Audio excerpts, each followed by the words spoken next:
In the far reaches of the galaxy, whispers moved faster than ships. Traders in shadowy ports spoke in low voices, glancing over their shoulders before daring to say the words, Project Aegis.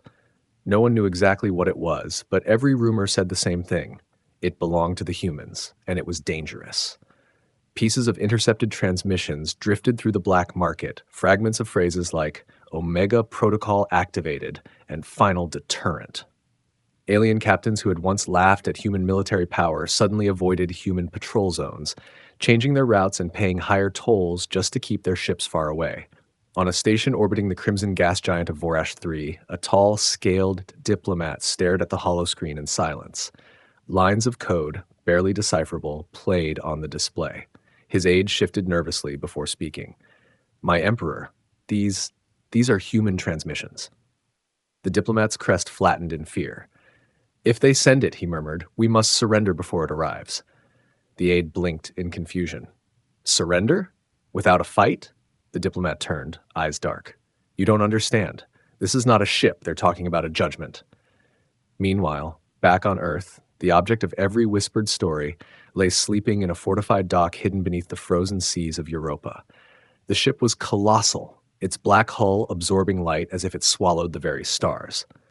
Around it, construction platforms moved like insects, welding new armor plates, installing massive weapon pods, and feeding the ship's internal systems. The crews that worked there were not ordinary engineers. They were veterans from every human fleet, sworn to secrecy. They spoke little, only in coded phrases, and every day their access was monitored by AI sentinels. Even they did not know the full capability of the vessel, only that if it ever left port, the galaxy would feel it. Far across the Orion Arm, small incidents began to stir. A human exploration vessel was harassed by alien pirates, and instead of retreating, it destroyed them in seconds with weapons no one recognized. A squadron of alien warships tried to blockade a trade route to a human colony, but a single human cruiser broke through without firing a shot, disabling the blockade ships in a blinding flash. The captured crews spoke of a new kind of human weapon, a weapon that did not miss and did not hesitate. These stories found their way into the highest councils of alien empires, and panic began to grow. On the industrial world of Calvor, the emperor of the Drakari Empire slammed his clawed hand on the council table. I want numbers. How large is this Leviathan? How many can they build? His intelligence minister could not answer. Every attempt to infiltrate human space had failed. Spies vanished without a trace. Scout ships never returned.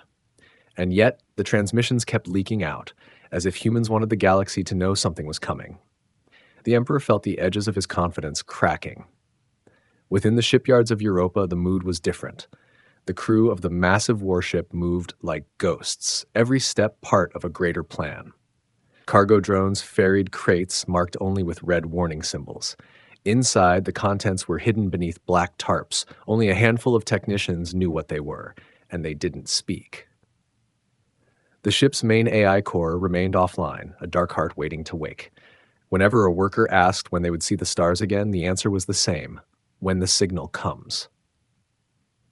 In the quiet corridors of the United Earth Defense Command, the highest-ranking officers gathered in a soundproof chamber. The room was tense, filled with the smell of coffee gone cold. A hollow map of the galaxy floated between them, glowing red in too many places. Alien fleets were shifting, drawing closer to human colonies. Some attacks had already begun, subtle and deniable, but growing bolder with each week. Admiral Reyes stood with her arms behind her back, eyes locked on the map. They think we won't respond, she said coldly. They think we'll negotiate from a position of weakness. Another officer, older and weary, spoke softly. If we release the Leviathan, there is no going back. The room fell silent until the president's voice cut through. Then we won't go back. On alien worlds, the change in atmosphere was clear. Markets grew quiet when human merchants passed by. Smugglers began charging double to carry cargo to human sectors. Military recruitment surged, but so did desertions. Many soldiers did not want to be anywhere near the front lines if it appeared.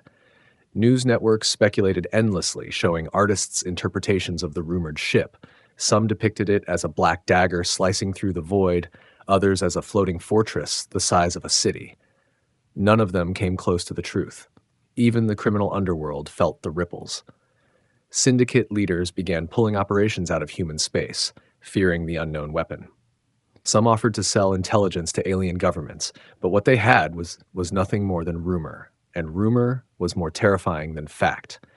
It left the galaxy guessing, imagining horrors far worse than reality, and that uncertainty was the real weapon humans had unleashed so far. In a dimly lit docking bay on Europa, Chief Engineer Mara Lynn walked alone beneath the shadow of the colossal hull. Her boots echoed softly on the metal floor. She reached out, brushing her fingers over the black plating, and whispered, "They have no idea." Above her, massive gun arrays slowly rotated in a systems test, each capable of leveling a city from orbit. Deep inside, the engines pulsed faintly like the slow heartbeat of a sleeping predator, and so the galaxy waited. No official announcements came from Earth, no demands, no warnings, only the growing awareness that something unimaginable was hidden in the dark, preparing to move. In the cold silence of space, the Leviathans slept, and the empires wondered how much time they had left before it woke. The galaxy was restless. In distant star systems where humans had only recently planted their flags, war clouds were gathering. Several alien empires who had been fighting each other for centuries suddenly stopped their endless battles.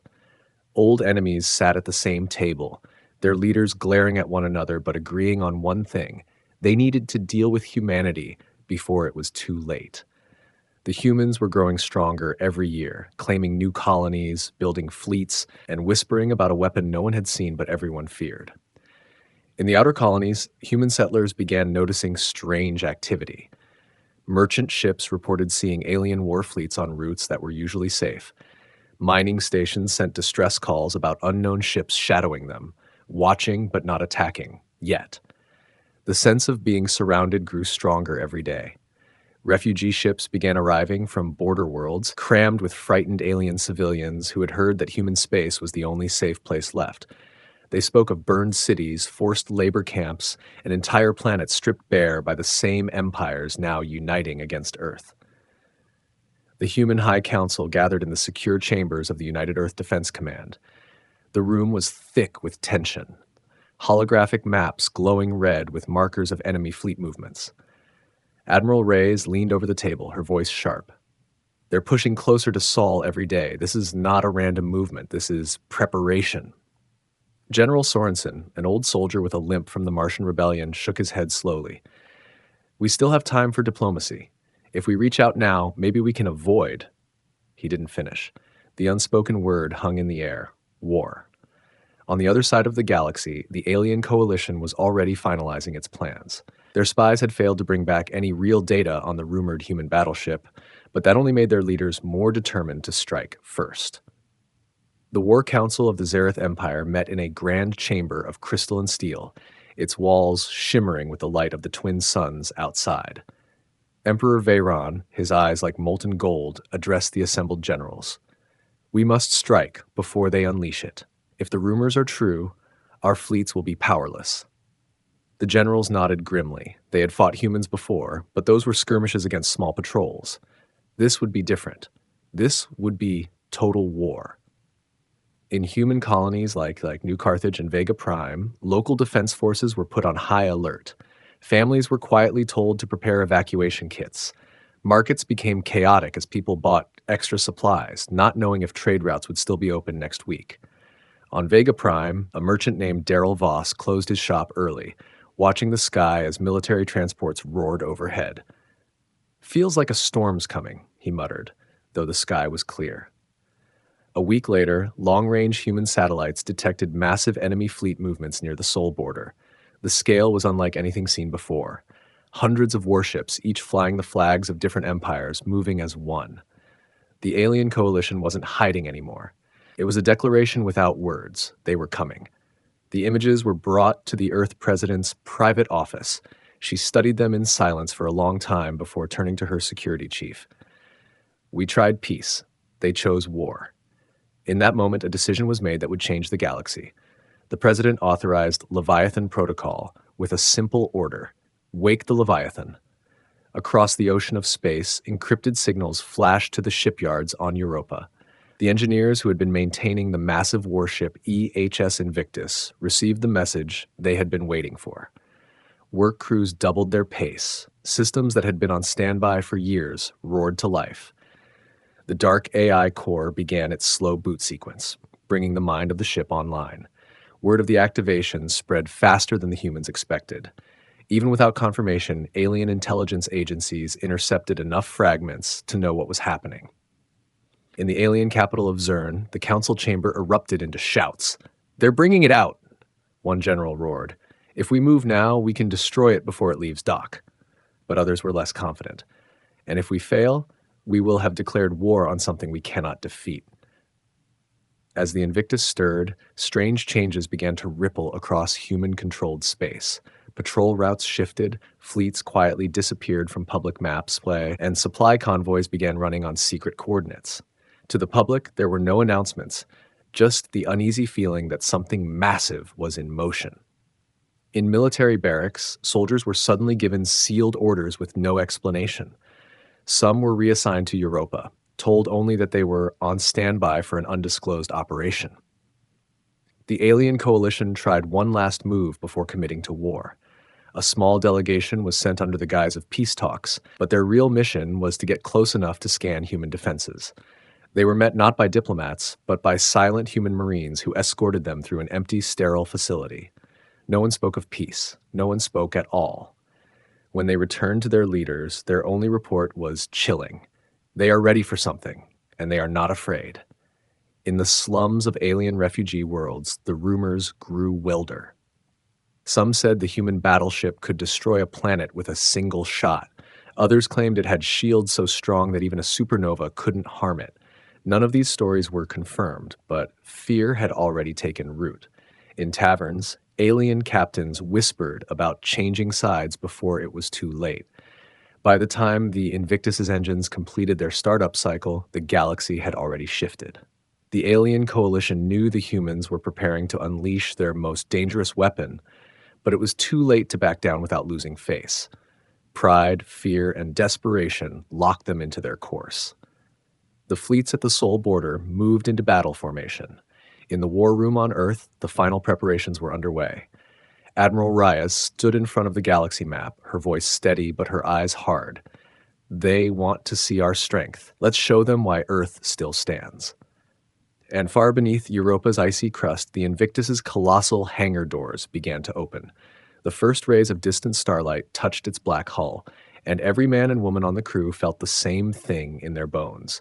Once they left dock, there was no turning back. Deep beneath the frozen crust of Europa, the EHS Invictus began to awaken. For years, it had slept in silence, its black hull hidden under layers of ice and steel, guarded by the most secure human military facility in the galaxy. Now the dock trembled as colossal engines hummed to life. Thick cables that had been feeding power into the ship for a decade were disconnected one by one. Each release echoed like the clink of chains falling from a beast that had been caged too long. The crew chosen for this mission arrived in tight formations, wearing unmarked black uniforms. They were the best from every human military branch.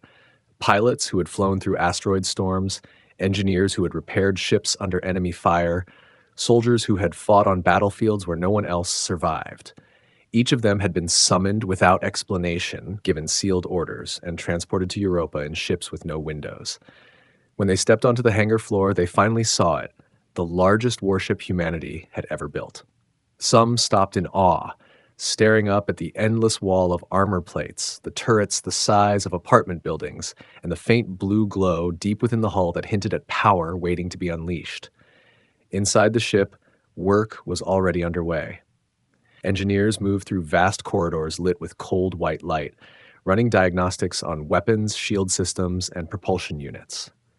In the main control center, known as the Nexus, rows of consoles flickered to life. At the heart of the room stood a sealed glass chamber containing the ship's AI core. Its name was Prometheus. For years, Prometheus had been nothing but dormant code. Now, as power surged into the core, a low vibration filled the room. The glass chamber lit with a golden pulse, and an artificial voice, calm, deep, and precise, spoke its first words in over a decade. "Systems check initiated. Identify commanding officer." Commander Elias Kane stepped forward. He was a tall man with sharp eyes, a former fleet captain who had survived 3 wars against alien empires. "Commander Kane," he said, his voice steady. "Authorization code Invictus 100. There was a pause. Then the AI's voice replied, "Authorization confirmed. Command transfer complete. Standing by for operational orders." Around the room, the crew exchanged quick glances. The ship had a mind now, and that mind was awake. On the outer hull, maintenance drones crawled along the armor, sealing gaps and polishing the reflective plating. Massive cannon barrels rotated in slow, deliberate arcs as targeting systems aligned. Deep inside the ship's core, reactors powered up in sequence, each one releasing a low, bone-deep rumble that could be felt through the decks. The Invictus was not just large, it was alive in a way no other battleship was. Word of its activation spread despite the secrecy. Somewhere in the dark corridors of alien intelligence networks, intercepted fragments were pieced together. Invictus, online. Fleet movements. Activation sequence complete. These messages were sent up the chain of command to alien rulers who read them in silence, feeling the weight of the words. In one of the alien coalition's war rooms, a council of generals stared at a blurry image pulled from deep space surveillance. It showed only the faint outline of a massive shape leaving its dock, but even without details, they understood what it meant. One of the generals swore under his breath. Another muttered, "If the rumors are true, we will not be ready." The Emperor slammed his fist on the table. "Then we strike before it's too late." But deep down, none of them were sure if too late had already arrived. Back on the Invictus, preparations continued. The ship's fighter bays were loaded with sleek black interceptors. Drop pods were secured for ground operations. Shield generators were calibrated to withstand direct fire from entire fleets. The crew moved with disciplined urgency, their boots echoing through massive hangars and endless hallways. Every person aboard knew they were part of something history would remember.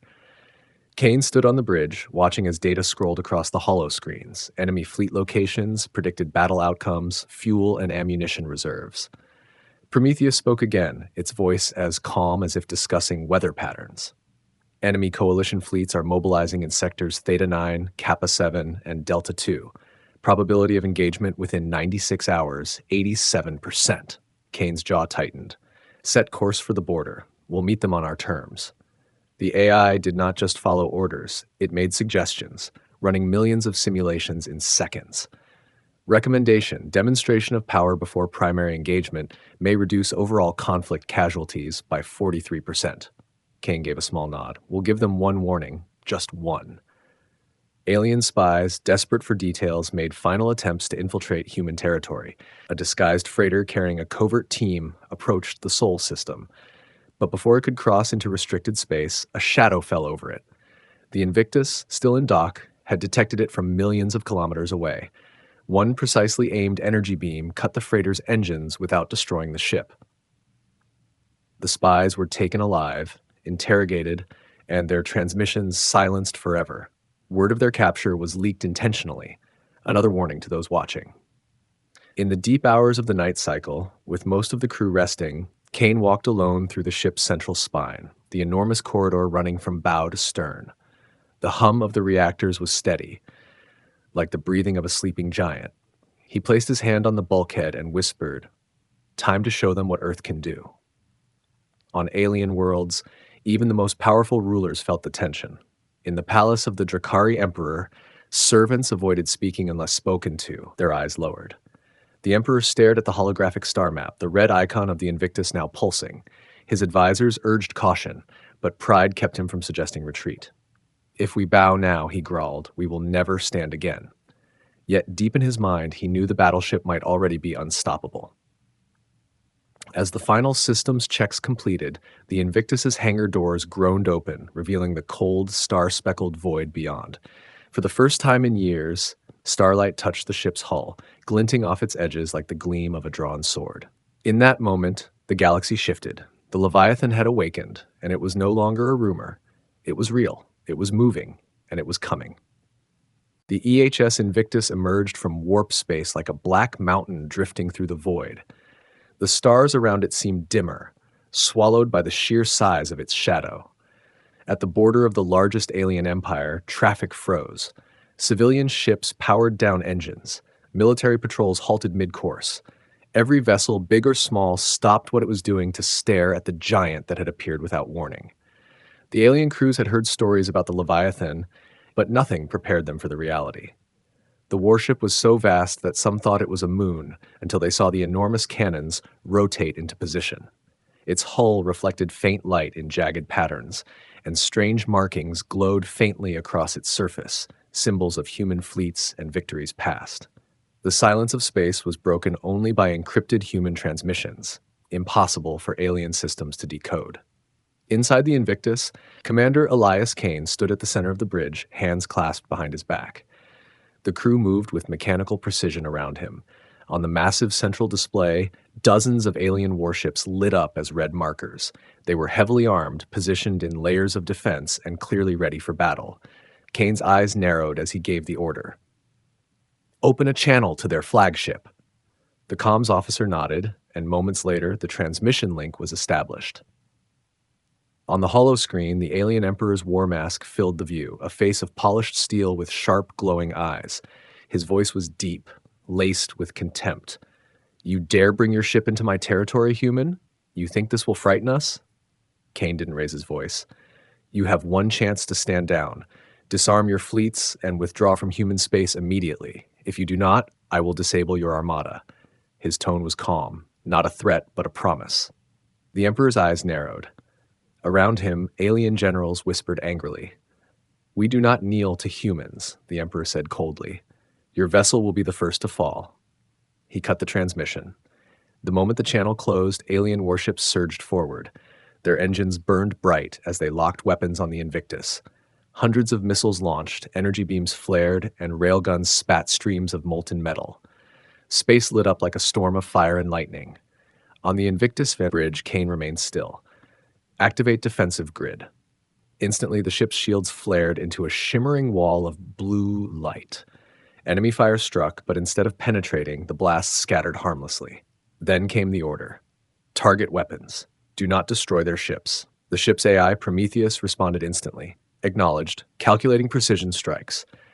The Invictus moved with impossible grace for its size, its weapons locking onto enemy ships.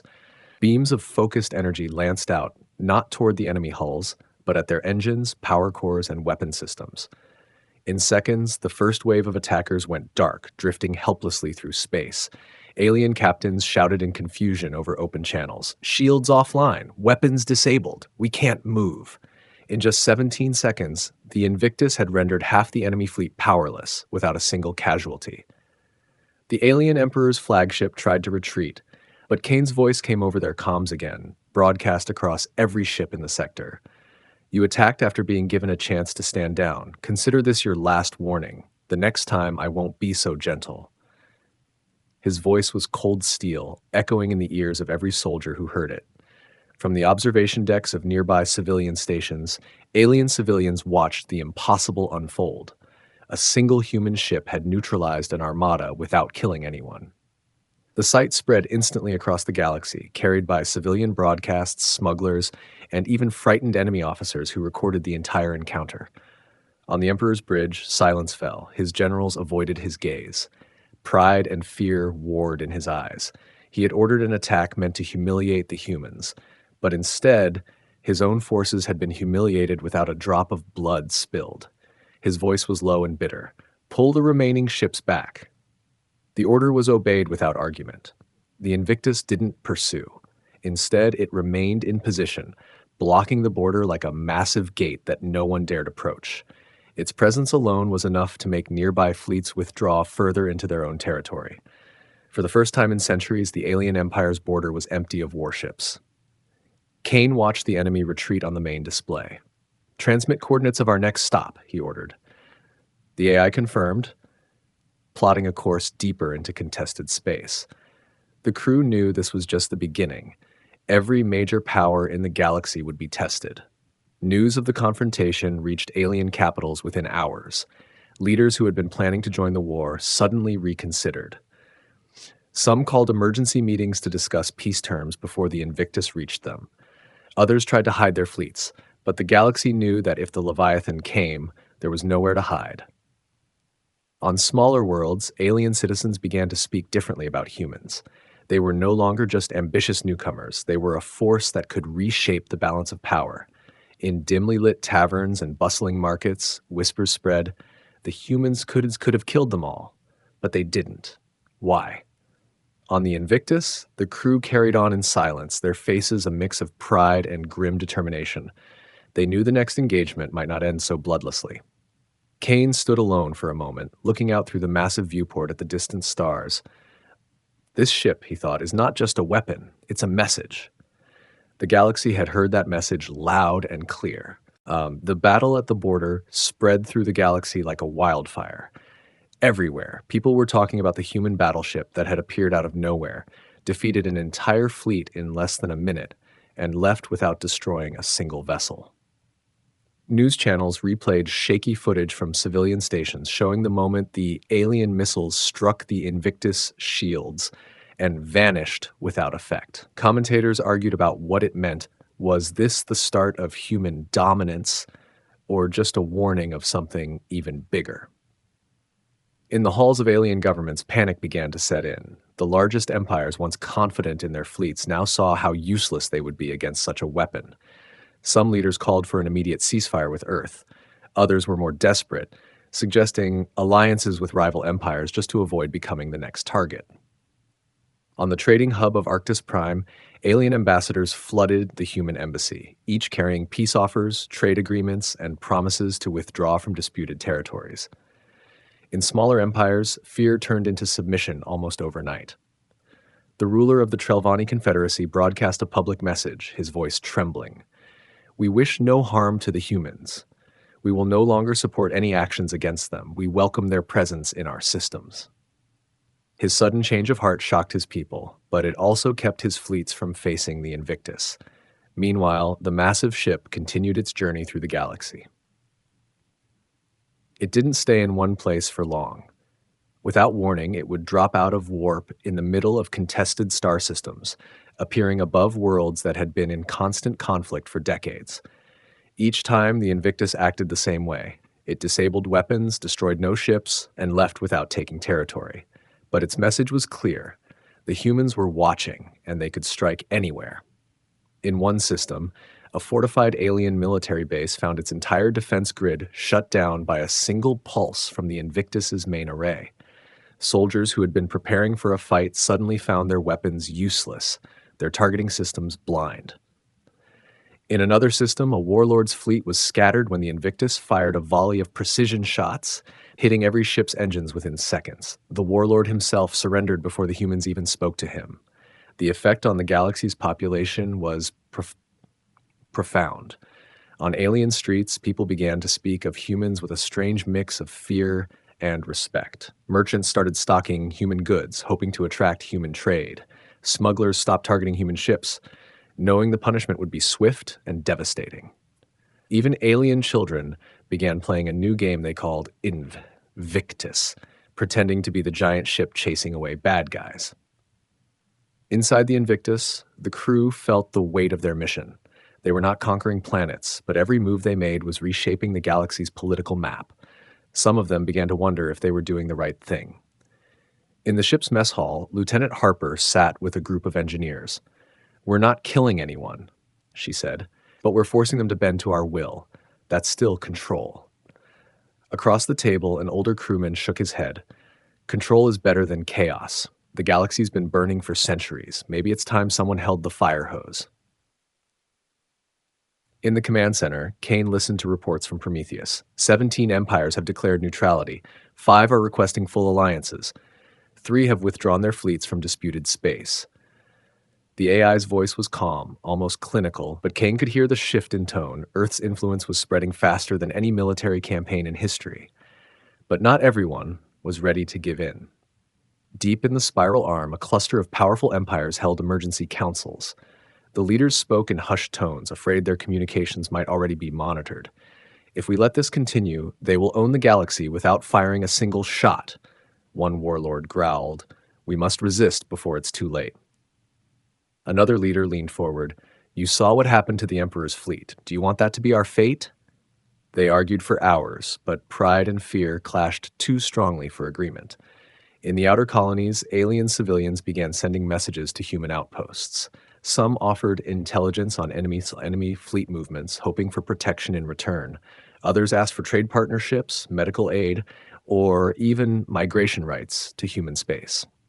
The humans accepted many of these requests, but carefully. Kane didn't want the Invictus to become a symbol of occupation. "We're not here to rule," he told his officers. "We're here to make sure no one can threaten us again." Still, every stop the ship made carried an unspoken choice. Would they leave the system untouched, or would they take action? And every time they took action, the affected empire had to decide whether to submit or to prepare for the inevitable day when the Invictus returned. Most chose submission. In the grand market of the Drakari capital, traders whispered about the ship's next move. Some claimed it was headed for the central worlds of the Zareth Empire. Others insisted it was on its way to the mysterious core systems, where no outsiders were welcome. In truth, only Kane and Prometheus knew the ship's full itinerary, and they guarded it closely. Surprise was their greatest weapon. One evening, standing on the bridge, Kane looked at the star map projected before him. Dozens of empires were marked in green, showing they had either surrendered or agreed to Earth's terms. But there were still patches of red, powers that refused to yield. "We can't keep this up forever," Harper said quietly beside him. Kane didn't take his eyes off the map. "We won't have to. Sooner or later, they'll all realize the same thing. Fighting us is pointless." The galaxy was changing. Old alliances were crumbling, new trade routes were opening, and for the first time in living memory, there were fewer wars than ever before. But under that fragile peace, everyone knew the truth. It existed because the Invictus was out there, moving silently from system to system, and no one dared to challenge it. Far across the galaxy, in the uncharted edges of the spiral arm, three of the most dangerous empires gathered in secret. They were enemies to each other for centuries, but now they sat at the same table, their pride burning as bright as their fear. Each of them had watched smaller powers surrender to Earth without a single human shot killing anyone. Each of them had seen how the Invictus moved freely through contested space, untouched, unstoppable. The meeting was tense, full of growls and narrowed eyes, but they agreed on one thing. They had to destroy the human battleship, no matter the cost. Their plan was bold and desperate. Using old star charts, they found a massive gravity well on the edge of a dying star system. It was a place where even skilled pilots avoided travel. Gravity storms could rip ships apart, and sudden bursts of radiation fried navigation systems. But this was exactly why they chose it. They would lure the Invictus inside with the appearance of a vulnerable target, then collapse the well's unstable core, trapping the battleship forever. Once the ship was immobilized, their combined fleets would tear it apart with sheer firepower. The trap was set. Dozens of ships were disguised as civilian freighters, broadcasting distress calls into human-controlled space. The message was simple. A medical convoy had been ambushed and needed immediate rescue. Kane received the call while standing on the Invictus's bridge. He studied the location, his eyes narrowing. It was far from any human colony, deep in neutral space. "It smells wrong," Harper said quietly. "Too far, too convenient." But Kane also knew they couldn't ignore a distress call, not without risking their reputation across the galaxy. "We'll go," he said at last, "but we'll go ready." When the Invictus dropped out of warp at the coordinates, the trap snapped shut. The civilian ships vanished from sensors, replaced by a wall of warships, hundreds of them armed to the teeth, their weapons already locked on target. The gravity well pulsed with sudden energy, dragging at the Invictus' massive frame, pulling it deeper into the unstable field. Alarms flared across the bridge. "Artificial gravity distortion detected," Prometheus announced calmly. Multiple enemy fleets inbound from all vectors. Estimated numbers, 346 hostile vessels. The alien commanders laughed over open channels, their voices filled with triumph. "You've flown into your grave, human," one shouted. Another added, "Your ship will be our trophy." Kane stood steady, watching the red markers multiply on the display. "Prometheus," he said, "options." The AI responded without hesitation. "We can escape, but it will require using our gravitational weapons offensively." Kane's lips tightened. Using those weapons here could collapse the unstable field entirely and turn the enemy's trap against them. Do it, he ordered. The Invictus hull glowed with a strange, shifting light as the gravitational emitters came online. Space around the ship rippled, distorting the stars. Then, with a deep, resonant hum, the ship projected its own gravitational pulse, locking onto the enemy's field generators and overloading them. One by one, the artificial anchors holding the Invictus in place shattered. But the human ship didn't stop there. Prometheus redirected the surge into the dying star's already unstable core. The gravity well exploded into chaos. The very trap the aliens had built twisted into a deadly vortex, dragging their own ships toward the collapsing center. Fleets broke formation in panic, captains screaming orders that couldn't save them. Kane's voice cut through the chaos, broadcast to all enemy channels. You wanted a battle. Now you can fight for your own survival. The Invictus moved like a predator breaking free of a net. Its engines flared, pulling it out of the worst of the gravity storm. The alien ships tried to pursue, but the unstable field turned on them, bending space so violently that entire squadrons were ripped apart without a single human shot being fired. Others lost control, colliding with their own allies in the scramble to escape. On the bridge, the crew watched in silence as the trap consumed itself. Prometheus reported casualty estimates, high for the enemy, none for the Invictus. Remaining hostiles are retreating, the AI concluded. Kane nodded. Let them run. They'll tell the others what happened here. Hours later, the Invictus emerged into calmer space, its black hull unscathed. The crew finally allowed themselves to breathe. Some laughed in disbelief. Others sat in quiet shock at how close they had come to being trapped. Kane stood at the viewport, looking back toward the distant glow of the collapsing system. They thought they could corner us, he said softly. Instead, they taught the galaxy what happens when you try. News of the failed ambush spread faster than the news of the border battle. Word reached every capital. 3 of the most feared empires had joined forces, laid a trap, and still failed. Worse, they had lost a huge portion of their fleets in the attempt, not because the humans destroyed them, but because their own plan had turned against them. In diplomatic circles, it became a legend. The day the Leviathan walked into the jaws of death and came out stronger. Back on the Invictus, the crew's confidence hardened into something unshakable. They had faced the full might of their enemies working together and not only survived, but shattered the alliance between them. The 3 empires that had once sworn to destroy Earth now faced internal rebellions, as their citizens questioned why they had provoked the humans at all. Prometheus analyzed the political fallout with cold precision. Probability of further large-scale coordinated attacks, less than 3%. Remaining hostile empires are unlikely to risk direct engagement. Kane listened, but he knew it wasn't over. There would still be those too proud to surrender without one last fight.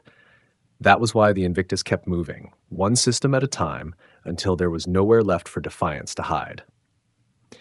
In the galaxy's darkest corners, even pirates and smugglers began altering their routes to avoid crossing paths with the human battleship. And in quiet, fearful whispers, a new saying began to spread among alien crews. If the Leviathan comes for you, pray it leaves you alive. In a massive space station built on the edge of neutral territory, the galaxy's most powerful rulers gathered. They came in ships that shone like jewels or loomed like predators, each escorted by heavy guards. The air inside the Grand Hall was thick with tension. Alien leaders who once commanded vast armies now arrived quietly, their faces shadowed with caution. Above them, enormous banners displayed the symbol of the meeting, a circle enclosing the stars with Earth's insignia at its center. The station's security was unlike anything the galaxy had ever seen. Human Marines in dark armor stood at every entrance, their weapons silent but ready. Patrol drones floated in the air, scanning everyone who passed. Even the most arrogant rulers walked carefully, aware that any sudden move might be their last. The Invictus was not here in person, but its presence was felt. Outside the station, it floated like a black mountain, its weapons idle but visible, as if reminding everyone exactly who was hosting this summit. Inside the main chamber, Commander Elias Kane stood at a raised platform, flanked by Earth's highest diplomats. His uniform was simple, without excessive medals, but his very presence drew every eye.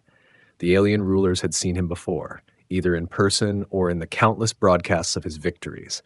They knew his voice from the warnings he gave before dismantling fleets. Now, that same voice was calm and clear as he addressed them. You have been summoned here to end the wars that have burned our galaxy for centuries. You will leave with peace, or you will not leave at all. Murmurs rippled through the crowd. Some leaders stiffened at the bluntness of his words, but no one openly objected. They all knew the truth. Every one of them had felt the Invictus's power or seen what it could do. Kane motioned toward a long table where the Treaty of Orion lay displayed on a glowing surface. The treaty was simple. All signatories would end aggressive actions, dismantle illegal fleets, and recognize Earth as the primary mediator in interstellar disputes. It was a new order, and for some, it felt like surrender. The first to approach was the ruler of the Vicari Dominion, a species of tall, silver-skinned warriors. Their fleets had been crippled during a single encounter with the Invictus months earlier. The ruler's steps were slow, each one heavy with pride being swallowed. He pressed his clawed hand to the treaty's surface, leaving a glowing signature.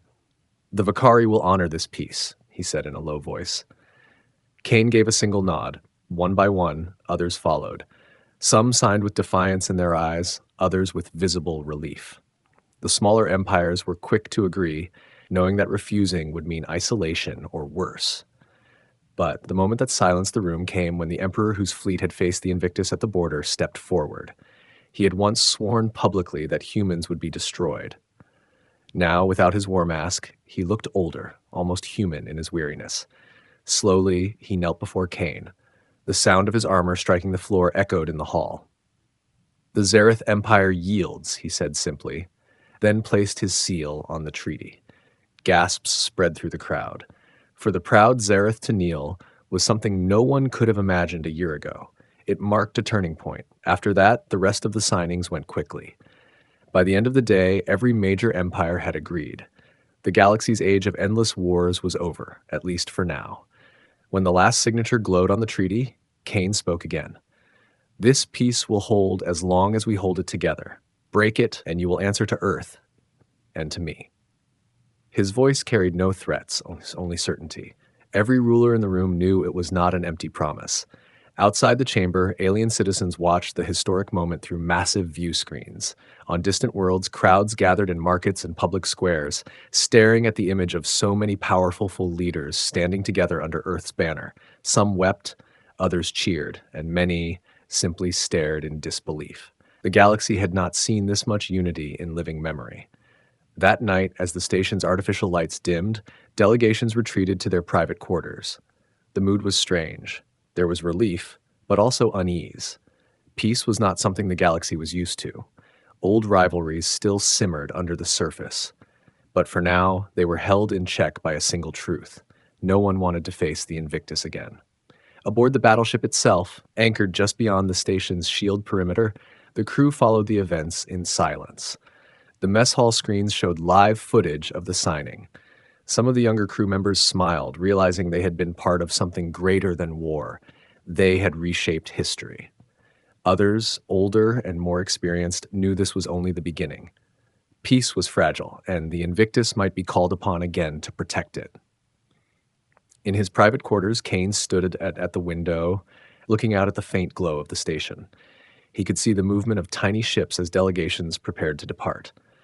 Prometheus' voice broke the quiet. "The Treaty of Orion is now active. Probability of immediate violation is low. Probability of eventual violation is inevitable." Kane smirked faintly. "Then we'll be ready." Down on the station's main promenade, alien merchants had already begun opening trade stalls. Soldiers from different worlds walked past each other without reaching for their weapons. Children of different species played together in open spaces, their laughter echoing in a place where only weeks ago soldiers had been stationed with rifles ready. For the first time in generations, the galaxy felt a moment of peace. It wasn't born from trust or love, but from mutual understanding, an understanding enforced by the shadow of a single human warship. Everyone knew that as long as the Invictus existed, this peace could hold, and for now, that was enough. The Invictus floated in the heart of the galaxy, stationed near the Great Trade Hub, where thousands of ships from every species crossed paths daily. Its massive black hull gleamed under the light of nearby stars, a silent reminder of why the wars had stopped. Merchant convoys passed without fear. Patrol ships from rival worlds escorted each other through dangerous sectors, and old enemies now spoke as trade partners. The battleship didn't move often anymore, but it didn't need to. Its presence alone kept the peace. Inside, the crew had settled into a different kind of routine. There were no constant battle drills or urgent warp jumps now. Engineers spent their days fine-tuning systems, running silent weapons checks, and updating navigation logs. Soldiers trained in smaller squads, not for war, but for quick-response peacekeeping missions. The ship felt calmer, yet every member knew that if the order came, they could be battle-ready in minutes.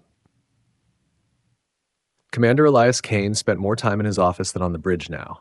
Reports came in daily from across the galaxy: trade disputes, piracy in remote sectors, whispers of unrest in empires that still struggled with the new order. Most were handled by diplomats or smaller human patrol fleets, but the most serious cases were always marked with the same note: if negotiations fail, send the Invictus. Kane never rushed to deploy. He understood that showing the ship was as powerful as firing it. On alien worlds, life was changing. Markets were full again, no longer disrupted by blockades or raids. Ships from species that had once been mortal enemies now docked in the same ports. Families began to travel freely between worlds, and mixed crews became more common in civilian shipping. In the great archives of the core worlds, scholars recorded this period as the Stabilization, though everyone knew its real name was the Age of the Invictus. But not everyone was happy with the new peace. In shadowy corners of space, warlords who had lost power whispered of revenge. Smugglers and black market traders cursed the stability as it made their old profits vanish. A few small uprisings flared up in remote sectors, testing whether Earth would notice. They learned quickly that Earth noticed everything. Sometimes a human cruiser would arrive to settle the matter. Sometimes only a single encrypted message was sent, warning the rebels that the Invictus was watching. That was always enough. Prometheus, the ship's AI, monitored the galaxy endlessly. Its voice still echoed in the command center, delivering updates in the same calm tone as before. Sector Delta 2 stabilized, trade volume increased by 23%. Potential unrest in Carthan cluster, monitoring. Kane trusted the AI's judgment, and more than once its predictions had prevented new conflicts before they began. One evening, Kane walked through one of the observation decks. Below, the station's traffic lanes glowed with the lights of hundreds of ships coming and going. Alien families walked through the public viewing gallery behind him, staring at the Invictus in awe. A small alien child pointed at the ship and asked her father something. The father replied softly, "That's the one that made the empires stop fighting." Kane didn't turn, but he felt the weight of those words settle on him. The galaxy's culture began to shift in unexpected ways. Songs and stories about the Invictus spread among different species, some painting it as a savior, others as a shadow that kept everyone in line. Artists sculpted models of the ship, and merchants sold miniature replicas in every major market. Even alien military academies studied its battles, teaching students how one vessel could defeat entire fleets without mass destruction. Kane, however, avoided the fame. When invitations came for him to attend ceremonies or accept medals, he often declined, sending other officers in his place. He believed the story should be about Earth, not about him. Privately, he admitted to himself that one day, someone else would have to take his place. The Invictus wasn't meant to be his forever. It was meant to outlast him. Months turned into years, and the peace held. Trade networks expanded, technology flowed between worlds faster than ever, and joint scientific projects brought species together. The old borders were still marked on maps, but they no longer felt like walls, more like guidelines. And yet, in the quiet spaces between star systems, Kane could still feel the tension that had not entirely gone away. One night, Prometheus interrupted Kane's rest. "Commander, I have detected unusual fleet movements in the outer rim. No immediate threat, but the pattern is consistent with early stages of coordinated military buildup." Kane sat up, already knowing what this meant. Who's behind it? The AI projected a map, red markers blinking in a region far from any human colony. Unconfirmed, but likely a coalition of exiled warlords. Kane stared at it for a long moment before speaking. "We don't move yet. Let them wonder if we're coming." The Invictus stayed in its position, but the rumor of its possible arrival reached the outer rim within days. Without a single shot fired, the strange fleet movements stopped. This was the power the ship held, not just in its weapons, but in the fear of what might happen if it appeared. Over time, the Invictus became more than a battleship. It became a symbol of unity, strength, and the price of peace. In council meetings, alien leaders would glance at its image before making decisions, reminding themselves of the consequences of breaking the treaty. In distant colonies, children learned its name before they learned the names of their own rulers. Kane grew older, his hair streaked with gray, but his presence remained as sharp as ever. One day, without ceremony, he stepped down from command, leaving the ship to a new captain trained under his watch. He left quietly, returning to Earth to live away from the politics and the power. But his legend stayed aboard, woven into every deck and corridor. Prometheus continued its eternal watch, guiding the new captain with the same calm voice. The Invictus remained anchored at the heart of the galaxy, its dark hull still unyielding, its shadow still stretching far into the minds of those who might dare to challenge Earth's peace. And in the quiet whispers of the galaxy's farthest reaches, one truth persisted. If the Invictus ever left its station again, it would not be for conquest or destruction, but for something far greater.